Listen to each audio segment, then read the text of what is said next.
n'aurait pu rien faire. C'est fort ce que je suis en train de dire là. Jésus, lorsqu'il est venu sur la terre, la parole de Dieu déclare qu'il s'est dépouillé de cette place qu'il avait dans le ciel, toute la gloire qu'il recevait des anges, l'adoration qu'il recevait nuit et jour. Il s'est dépouillé pour prendre la forme d'un serviteur, semblable à l'être humain. Il a exercé son ministère en tant qu'homme. Quand nous voyons dans les Écritures, dans les Évangiles, seulement, je crois, à 3 reprises, le divin s'est manifesté lorsqu'il a pardonné les péchés, par exemple. Est-ce qu'un homme peut pardonner les péchés? Est-ce que nous, on peut pardonner les péchés? Pas du tout. Seul Dieu peut pardonner les péchés. Est-ce que vous comprenez? Et à 3 reprises, par des déclarations, c'est sa divinité qu'il a manifesté. Mais tout le reste, tout son ministère, c'est en tant qu'être humain. Il a appris l'obéissance, bien qu'il fût fils. C'est en tant qu'être humain. Mais en tant qu'être humain, en tant qu'homme, il avait besoin d'une chose pour accomplir la mission que son père lui avait confiée. Dieu lui avait donné une fonction. Mais lorsque Dieu donne une fonction à une personne, eh bien, c'est suivi d'une onction. Oh, alléluia. Amen. Lorsque Dieu donne une fonction à quelqu'un, il faut qu'il y ait l'onction qui accompagne cette fonction. On ne peut pas exercer une fonction sans onction, bien que beaucoup exercent une fonction sans onction. Est-ce que vous me suivez jusque-là? Je répète, on ne peut pas, normalement, selon Dieu, on ne peut pas exercer une fonction sans onction. Qu'est-ce qui va se passer? Ça sera que la chair. Ça sera que la chair. Vous savez, quand on sort un poisson de l'eau, qu'est-ce qu'il fait le poisson? Il fait quoi? Oui, mais avant de mourir, il s'agite, il bouge. Je sais que Dieu me pardonne. Il y a certains endroits où on voit même des chrétiens bouger, s'agiter, et on peut croire qu'il y a l'onction de Dieu qui se manifeste. On peut croire que l'Esprit de Dieu est en train de se manifester. Il y a des cris, il y a des ceci, il y a des cela, mais c'est tout la chair. C'est pas l'onction. C'est la chair. Un chrétien en dehors de l'onction, en dehors de la présence de Dieu, c'est la chair. Un poisson, a été créé pour vivre dans l'eau. C'est son élément naturel. Il n'est plus en train de s'agiter parce qu'il est dans son élément. Et l'être humain a été créé pourquoi? Pour vivre dans la présence de Dieu. Et dans la présence de Dieu, il faut qu'à un moment donné, l'onction vienne sur nous. L'onction, c'est la puissance du Saint-Esprit en action. Je vous ai dit, lorsque Jésus est sorti du baptême, l'Esprit de Dieu est descendu sur lui. La Bible dit qu'il fut rempli par l'Esprit. Mais ça ne s'arrête pas là. Il a été poussé, conduit par l'Esprit à aller dans le désert. Il a résisté au diable. Et après quoi, à la sortie du désert, il était revêtu. Écoutez bien, la présence de Dieu en moi, pour moi, la présence de Dieu sur moi, pour vous. Amen. Je le redis. La présence de Dieu en moi, c'est pour moi, pour me faire du bien, pour me bénir, pour me consoler, pour me guérir, pour me restaurer. Mais lorsque l'onction de Dieu vient sur moi, c'est pour vous. Amen. La parole de Dieu déclare dans Luc chapitre 4 verset 18, c'est Jésus qui va dire ça. C'est le début de son ministère.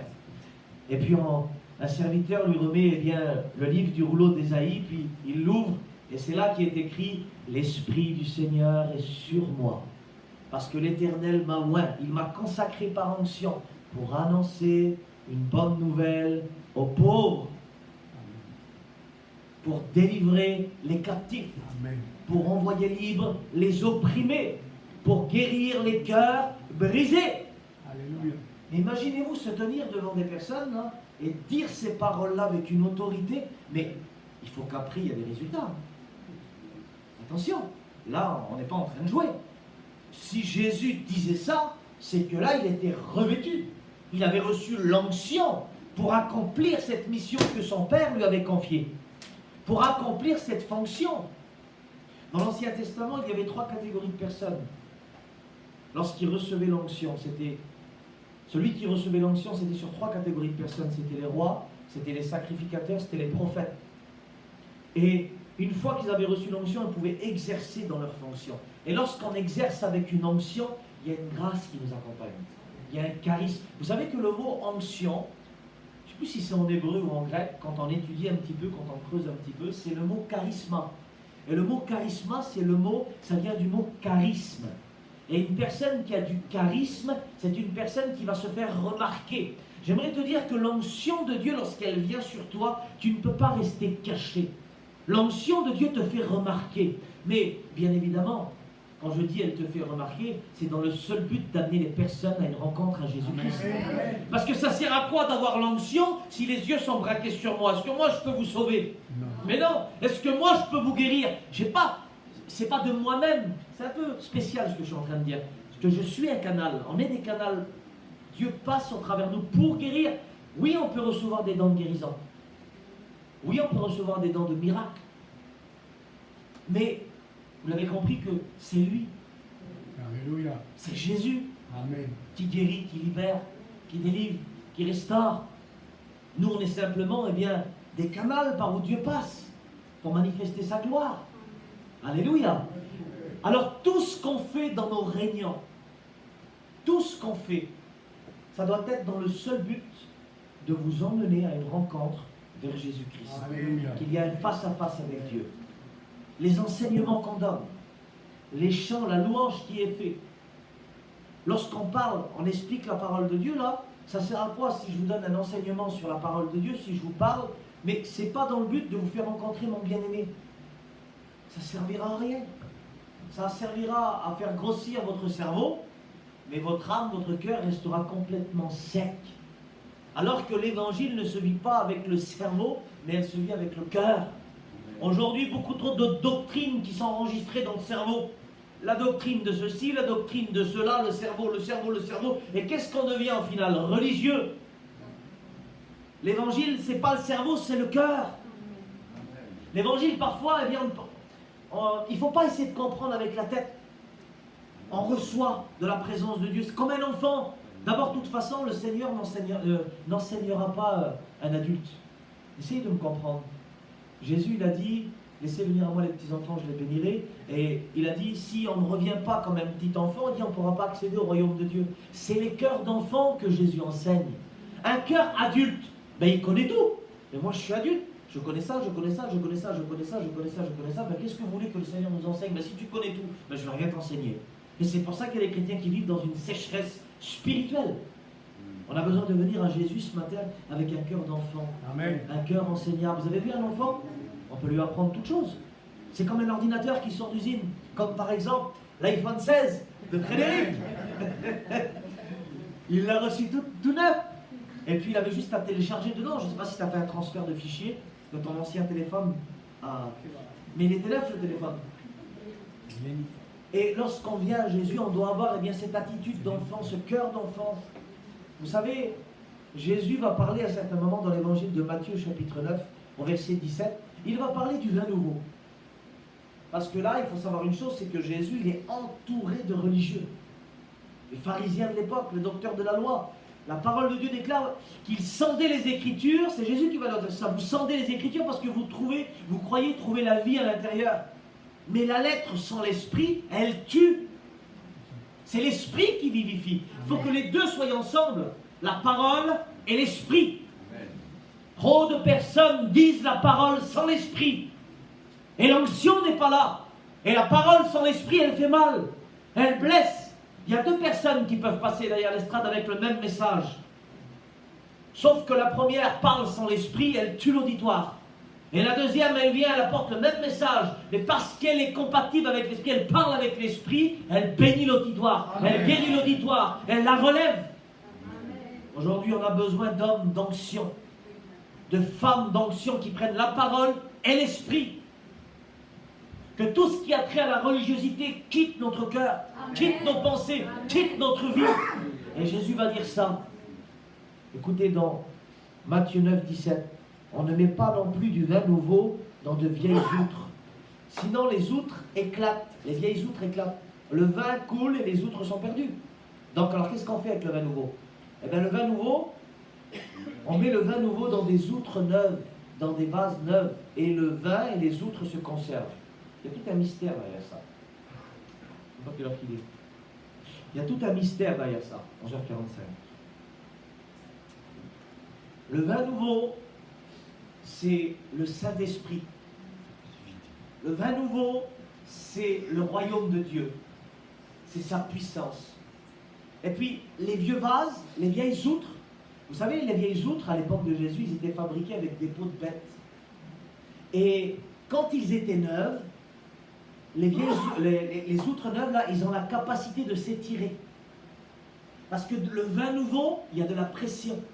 Lorsqu'on versait le vin nouveau dans ces outres, les outres neuves, là, eh bien, à cause de la pression là, du vin nouveau, là, les outres étaient en train de s'élargir. Ils avaient la capacité parce qu'ils étaient neufs. Mais les vieilles outres ont perdu la capacité de s'étirer. Donc ils deviennent secs comme de la pierre. Et le vin nouveau, lorsqu'on le verse dans de vieilles outres, à cause de la pression, les vieilles outres n'ont pas la capacité de retenir le vin nouveau parce que c'est trop fort et ça éclate. Donc Jésus va dire ça. Pour le vin nouveau, il faut des outres neuves. C'est-à-dire qu'on ne peut pas faire un mixage des vieilles doctrines, de la religiosité, de tout ce qu'on nous a enseigné qui était religieux, avec le royaume de Dieu. C'est pas compatible avec l'onction, c'est pas compatible. Est-ce que vous comprenez? Amen. Les vieilles outres, c'est les mauvaises croyances, c'est les fausses croyances. Les vieilles outres, ce sont toutes nos limitations, nos mauvaises compréhensions de la parole qui ne sont pas compatibles avec l'Esprit de Dieu. Ce matin, si tu veux recevoir du vin nouveau, il va falloir te débarrasser des vieilles outres. Le Seigneur ne veut pas gaspiller son onction. Le Seigneur ne veut pas gaspiller son esprit comme ça. D'ailleurs, Jésus va dire à un certain moment, là c'est pas le vin que je vous parle, il va dire, on ne jette pas nos perles, jetez pas vos perles au pourceau, au porc. Les porcs se roulent dans la boue. Les porcs c'est sale. Et les perles c'est précieux. Je ne sais pas si vous comprenez la parabole. Dieu ne va pas déverser son onction, sa sainteté, sa puissance, le royaume de Dieu, si on ne veut pas changer. Si on ne veut pas, ça va te faire plus de mal plutôt qu'autre chose. Les vieilles outres éclatent avec le vin nouveau. Seigneur, merci pour ce que tu es en train de faire. Alléluia. Oh, alléluia. Merci, Saint-Esprit. Merci pour ce que tu es en train de faire. J'essaye de suivre les directives du Saint-Esprit et ce que j'aime ici, c'est qu'il y a vraiment la liberté du Seigneur. Et qu'est-ce que la Bible déclare dans 2 Corinthiens 3,17? La Bible déclare, là où il y a l'Esprit du Seigneur, là est la liberté. Alléluia. Et dans d'autres traductions, ça dit, le Seigneur dont parle le texte, c'est l'Esprit. Et là où l'Esprit du Seigneur, là où est l'Esprit du Seigneur, là règne la liberté. Et le contraire de la liberté, c'est quoi? C'est la captivité. C'est la captivité. Jésus est venu pour nous affranchir de toute forme de captivité. Les vieux vases, ce sont des captivités. Les vieilles outres, on est comme prisonniers. Jésus va dire c'est la connaissance la connaissance de la vérité qui va vous affranchir. Si donc le Fils vous affranchit, vous serez réellement libre. Frédéric, tu crois ces choses? Amen. Alléluia. Alléluia. Alors si tu crois, tu verras la gloire de Dieu. Amen. Mais le problème, même si on se sépare des vieilles outres et on prend les outres neuves, faut-il le vouloir, prendre les outres neuves? Prendre les outres neuves, ça veut dire être prêt à recevoir le vin nouveau. Je sens l'Esprit de Dieu. Prendre les outres neuves, c'est être prêt à recevoir le vin nouveau. Il est prêt à se déverser. Mais c'est quoi le vin nouveau? C'est être prêt à ce qu'il y ait des manifestations de puissance, comme il s'est passé hier. Amen. Et est-ce qu'on le veut, ça? Amen. Beaucoup de personnes aujourd'hui disent oui, amen, gloire à Dieu, amen, oui, je veux. Mais dès que Dieu veut commencer à opérer un changement dans sa vie, dans la vie de la personne, alors là, oh, mais c'est une fausse doctrine, ça. Oh, non, mais ça c'est du diable, parce que, non, parce que ça, moi je ne le comprends pas. Donc ça ne peut pas venir de Dieu. Ah, vous voyez ce qui se passe? Lorsqu'on dit oui au vin, aux outres neuves, c'est-à-dire, ça veut dire que on est en attente de recevoir le vin nouveau. Amen. Mais le vin nouveau, c'est tout ça. Le vin nouveau, c'est quoi? Ben, Jésus, à un certain moment, il a craché par terre avec sa salive, il a fait de la boue, il a mis ça sur les yeux de l'aveugle. Waouh! Et l'aveugle, il a retrouvé la vue. Le vin nouveau, c'est quoi? À un certain moment, Jésus ne s'est même pas déplacé, il n'a même pas imposé les mains. Il a dit à un homme, vas-y, va, c'est bon, ton serviteur, il est guéri. Hein? Et comment? Vous savez, les méthodes, faire toujours la même chose, au début, on peut faire quelque chose que Dieu nous a montré et ça marche. Béni soit Dieu. Mais si tout le monde regarde sur la personne qui a fait quelque chose et ça a marché, et si toute la foule dit, ben, on va faire exactement comme cette personne, c'est là que ça devient religieux. Et comment vous voulez-vous que l'onction de Dieu se manifeste après? Puisque à l'avance, avant de faire quoi que ce soit, on sait qu'on va faire de telle manière, de telle manière, de telle manière. Et là, on n'écoute plus, on n'est plus à l'écoute du Saint-Esprit.